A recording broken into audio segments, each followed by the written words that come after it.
Hello everybody, welcome back to the channel. My name is Larry Bodenheimer, and today we're taking a look at InvalidBOM. InvalidBOM is a 32-bit Trojan, and everything it does is executed from this bat file.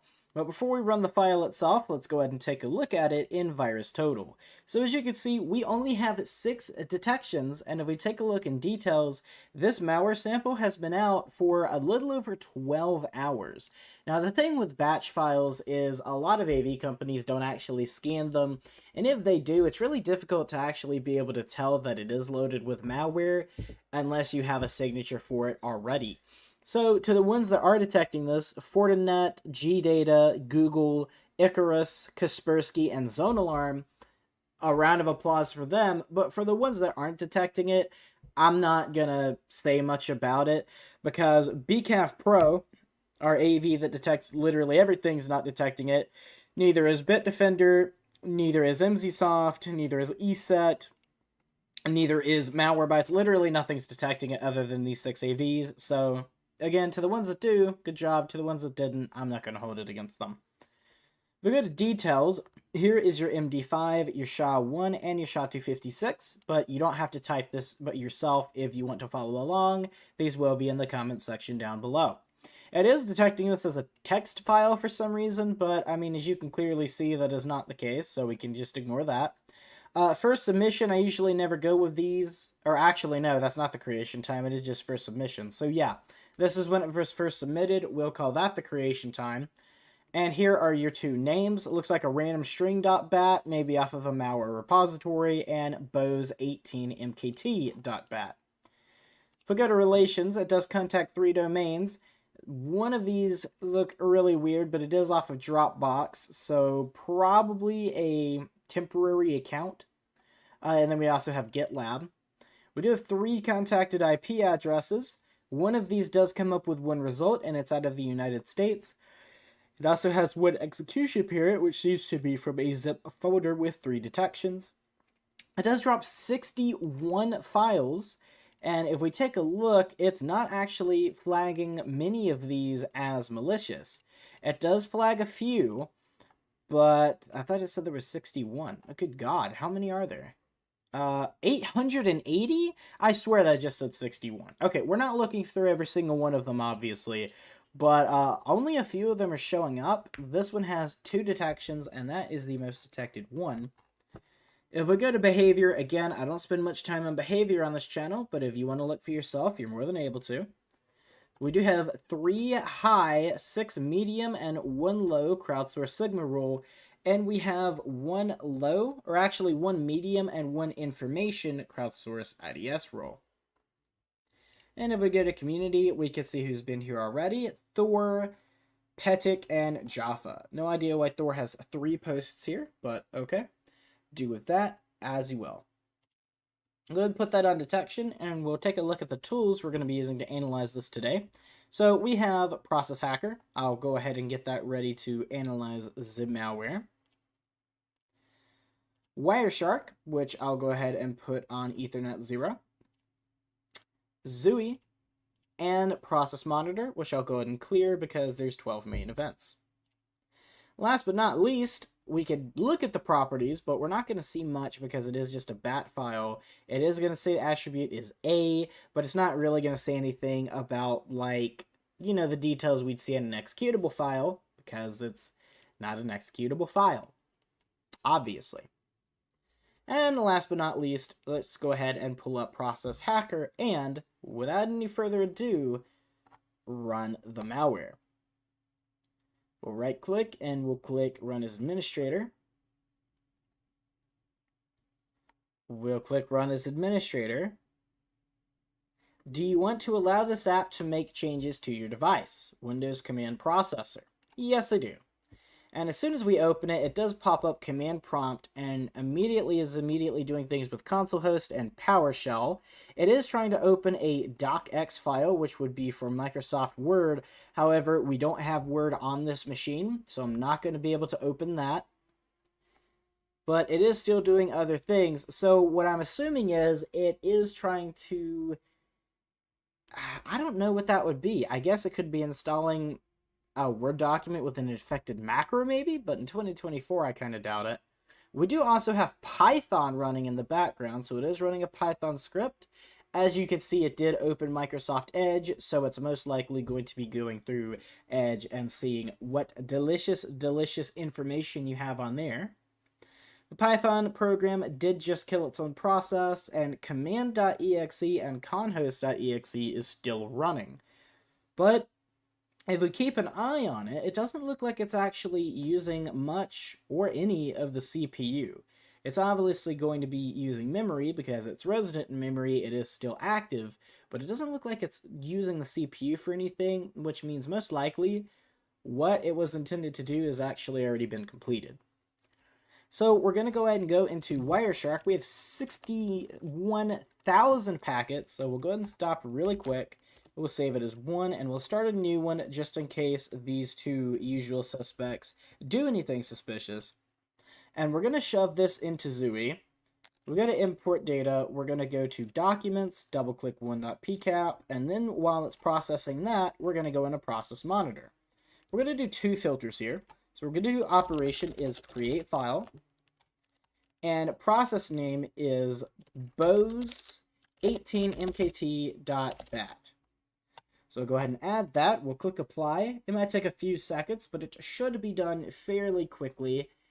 And as you can see, there's not anything really to be seen on here. We're not going to be able to see if it actually did download anything.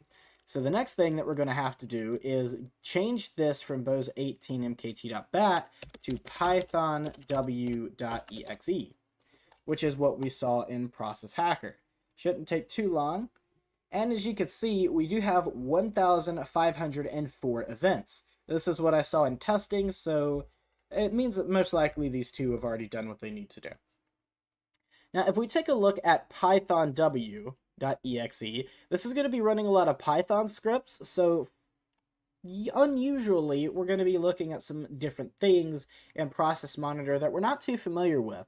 Most of these are going to have a .pth or a .pyc because these are extensions for Python, but we are going to be able to ignore most of them. This is usually just them calling other files or possibly importing libraries, so we could skip most of this. We can see that it's accessing SSL, an open SSL config file, but that's not too suspicious on its own, or at the very least, it's not going to tell us too much.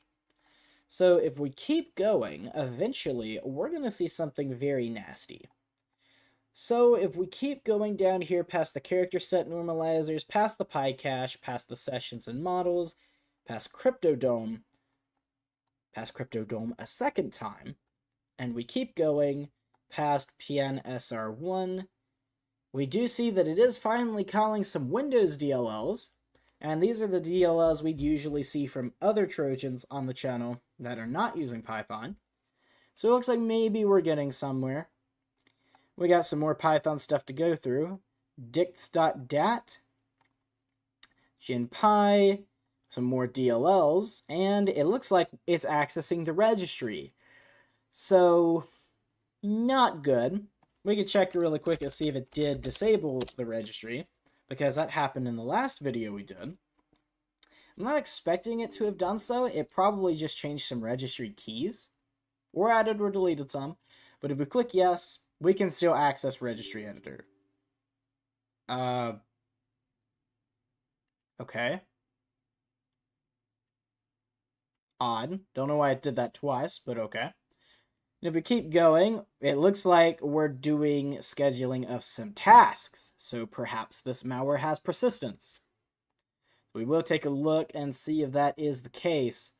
And here we go. So if we move closer to the bottom, it looks like it's doing a screenshot, and it is accessing Microsoft Edge.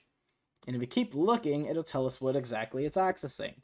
So it's doing network information, cookies, the network persistent state, network data, reporting in NEL, and if we keep going, it's accessing your trust tokens, web data, login data, cookies, web data, but this isn't the nasty stuff I was talking about. Accessing your browser data, fine. Most Trojans do that anyway.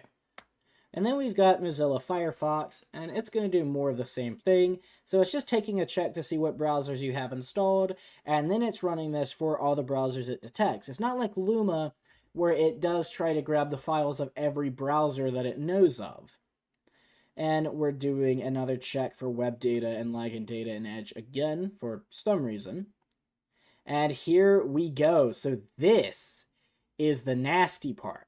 So if we go down here, it looks like we are in the temp directory, public application, and then 4 random letters. And we got cookies. Then we got password.txt. Then we got credit card.txt. And then we got token service.txt. Now, if we try to go to any of these, it does say success instead of name not found in result. However, if we try to go to any of these, they're not actually there. So what it did was, it made these text files, and it imported and put in all the data there that it could find, sent it to a C2, and then deleted that file so you didn't know that it ever did anything like that. They've got a tkqc.txt. I'm not entirely sure what that would be. Immediately ticket query comes to mind, but that wouldn't make much sense. Screenshot.png, I mean, we can look, but I doubt there's going to be anything there. Unfortunately, there is not, so we can't see what that image was.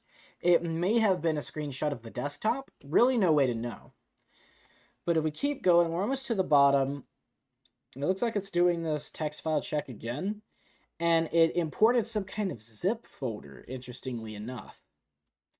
But if we keep looking, we're doing more screenshots, we're accessing those files again, we're accessing Microsoft Edge again, CrashPad settings, throttle store, add platform, and then that is going to be the end of that. If we take a look at Process Hacker, that command prompt is still running. I believe that this malware has persistence. I could be wrong, but I believe that it does. Now, if we scroll up here, do we see anything else that's too suspicious? Fake service hosts, anything like that? Not really. It looks like everything is being done out of this command.exe. So something to keep in mind. If we take a look, we're going to go to Wireshark, and we're going to, I'll save this one as 2.pcap. I'm not going to do another one, though, because I'm fairly certain the malware has done what it's going to. Let's go ahead and open Zooey, that is Process Monitor. Let's open Zooey, and we're going to take a look at this query pool. So we do have 562 rows, not a lot. Alert 3s are just going to say wrong direction for first data, that's fine, so we're going to ignore the alert 3s. But if we get any alert 2s or 1s, I'll take a look. Although I am not seeing anything of the sort, which makes sense. Oh, wait a minute. We took a look at alert 2. ET policy, possible external IP lookup domain observed in SNI, ipinfo.io. Interesting, so it looks like it is doing an IP check. All right. Oh, what the heck do we have here? ET policy Dropbox.com offsite file backup in use. Interesting. Very interesting indeed. How many of those are we going to see? Probably just one. And that does seem to be the case. So now we'll go ahead and import 2.pcapng just in case it's doing anything else. And then we're going to take a look at 1.pcapng in Wireshark to see if we could find any suspicious IPs. So if we go ahead and maximize this, we do have a bunch of retransmissions down here from a 34.107.114.191 and then a 243.93 and a 100.209. So a bunch of different connections from a 34. Now, if we go ahead and put these in halves, none of those are actually showing up in the contacted IP list. But if we refresh this, there's now 5 contacted IPs, however, the 34 is not showing up. Okay. So we're looking for 162s. Interestingly enough. We're really surprised these aren't showing up, but okay. What if we do an HTTP check? Because sometimes malware does communicate over HTTP. However, that does not seem to be the case this time. Okay, so that's not going to work. Let's scroll down a little more. Scroll down to the 20,000s. We've got some 172s, and as you can see, we got 172.65.25178. That's almost what all of these are communicating over. Actually, that's what all of these are communicating over. So it looks like this 172 may be the C2 server, despite not having any detections. So let's go ahead and expand this in VirusTotal. And I'm going to run another check. Now, usually when I do this, it never actually gives us a more up-to-date version. And it doesn't seem like it's going to do it this time. However, this is only 21 minutes ago. If we go to Community, Xenoverse Launcher.exe, Pokemon, okay? Titan, Amaday, and other interesting stuff. Do with that as you will. So since we don't have much information on it in VirusTotal, the next thing we're going to do is we're going to copy the IP. So let's copy it here, and we're going to run it through abuse IPDB and whois. So we'll put that here, and we'll put that here. It looks like it was reported 5 times. Confidence of abuse is 0. And the last report was a whole year ago. So it is possible that this is just a coincidence. Used in participation of a DDoS attack. Unauthorized connection to port 23. Interesting. And then it looks like we've got some port scans. I don't know why this is written in Cyrillic when they're in French, but okay. Interesting enough. But we do have 5 reports on there. And if we take a look, this is on Cloudflare's net. So not anything too suspicious there. But if we keep looking through and look for some of these 162s, maybe if we go further down. No, but we have a ton of packets being sent back and forth from this 172. Almost 30,000. I'm not seeing anything at all to the 162. As a matter of fact, if we just do something like this, that's not going to work. Maybe an and. 162, 125, 118. That may not work. Okay, so I'm just going to cut this really quick. Okay, well, either way, those IP addresses are not showing up. I'm not going to do all of them, but I'll do these 2. And yeah, as we can see, we're not communicating with those IP addresses. We're only communicating with the 172, not any of the 162s. So do with this information what you will. And if we take a look at the new query pool for 2.pcap, there's actually more rows, which is interesting.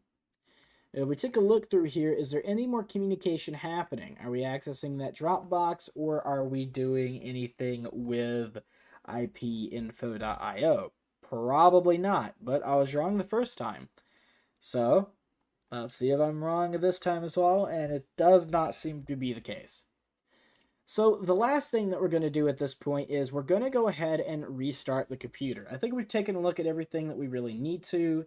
We do have these contacted domains, but it looks like everything's being done over Dropbox. So there's really no need in taking a further look at that. So we'll go ahead and close that, close this, close you, and close you. And we'll go ahead and restart the machine. Thinking about it these days, it might actually be faster just to do a hard reset through VMware. I doubt that it would break anything, but I've been kind of holding off on that idea just in case it would. Because if it did, obviously it'd break the whole VM, and that would be a video in the trash. But I'll do some research into that and see, because it would save several seconds in the restart process if I could simply just do reset. Okay, let's go to malware analysis, let's go to process hacker, go, and we're going to look for anything persistent. I believe it will have persistence. And yeah, we immediately see Python w.exe running under Explorer, and it looks like it's executing the exact same payload. It did close edge in its entirety that time, and as we can see, command prompt is not running. So it may be that whatever it was supposed to do to close itself the first time simply failed. And with this new persistent startup process, it has modified code that actually allows it to close out like it's supposed to. Who knows? But it looks like this malware does also have persistence. What's BDE UI launcher?